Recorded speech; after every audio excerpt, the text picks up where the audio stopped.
Bismillah, Assalamualaikum warahmatullahi wabarakatuh. Teman-teman, di video ini izinkan saya menjawab pertanyaan dari teman.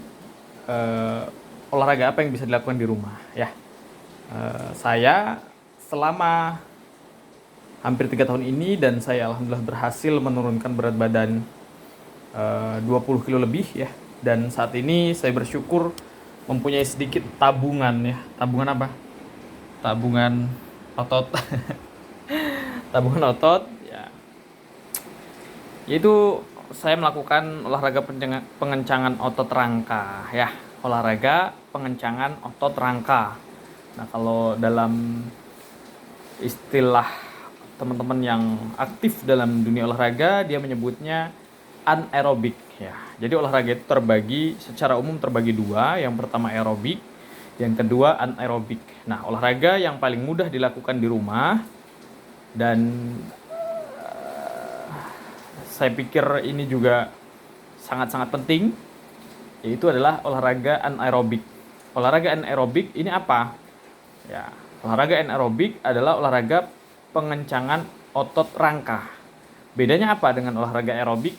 Aerobik itu adalah untuk pengencangan otot jantung, ya. Atau kata lainnya aerobik yaitu kardio. Olahraga kardio, ya. Karena dalam jantung kita ada otot yang namanya kardiovaskuler, makanya disebutlah olahraganya kardio atau kata lainnya adalah aerobik. Nah, ini adalah anaerobik atau dalam bahasa gampangnya adalah pengencangan otot rangka, bukan otot jantung. Nah, ini olahraga yang paling mudah dilakukan di rumah. Kalau teman-teman nggak punya beban seperti ini, nah bukan beban hidup ya, tapi beban untuk olahraga, teman-teman bisa menggunakan berat badan kita sendiri sebagai beban, yaitu seperti push up, sit up, dan seterusnya. Itu melatih otot rangka ya, push up dan seterusnya melatih otot rangka. Nah, ciri yang paling dominan daripada olahraga anaerobik adalah dia repetisinya atau pengulangannya biasanya tidak lebih dari 12 kali. Sehingga ketika kita sudah berhasil melakukan gerakan itu 12 kali dengan mudah, sebaiknya kita menambah beban. Ya, menambah jumlah beban, bukan menambah jumlah angkatan, bukan. Tapi menambah jumlah beban. Ya. Progres daripada latihan anaerobik, ya, dilihat progres atau tidaknya adalah dari jumlah angkatan. Kalau hari ini kita bisa push up 6 kali, berarti besok kita berusaha bagaimana bisa push up 7 kali. Berarti ada progres ya. Nah, setelah bisa push up 12 kali dengan mudah, dengan ringan, maka sebaiknya kita mencari tambahan beban yang bisa kita letakkan di mungkin di punggung atau apa, sehingga push up kita lebih berat. Ya, push up kita lebih berat. Atau menyenangkan ketika kita punya dana dan bisa beli alat untuk bench press ya, bench press yang kita bisa atur bebannya. Nah, progresnya tentu kita bisa lihat dari jumlah beban yang bisa kita angkat dari hitungan dari 6 sampai 12 kali. 6 angkatan sampai 12 angkatan. Bahasa lainnya, bahasa olahraganya adalah 6 repetisi sampai 12 repetisi. Sehingga kita mengangkat beban ini antara 6 sampai 12. Ya, yang paling aman adalah 12. Kalau 12 bisa mengangkat dengan ringan, maka kita harus menambah beban itu. Ya, sehingga ada progres dari setiap latihan yang kita kerjakan.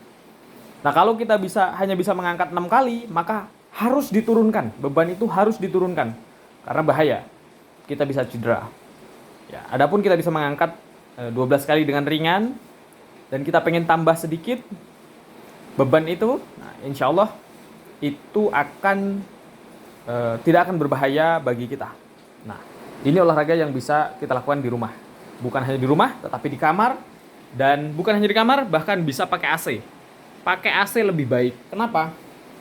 Karena semakin sedikit keringat yang kita keluarkan, itu artinya kelenjar keringat kita itu semakin sedikit yang keluar. Dan energi yang kita keluarkan itu bisa fokus ke beban, bukan hilang melalui keringat. Nah, ini yang kadang-kadang kita belum paham bahwa semakin keluar banyak keringat berarti semakin banyak lemak yang terbakar. Tidak.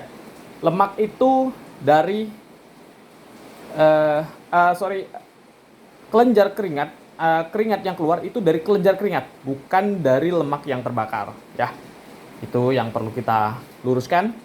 Nah, teman-teman bisa baca banyak literatur yang sudah menyebutkan itu, bahkan sebaiknya semakin sedikit keringat yang keluar, maka kita akan bisa semakin fokus pada angkatan dan energi kita tidak banyak terbuang untuk keringat.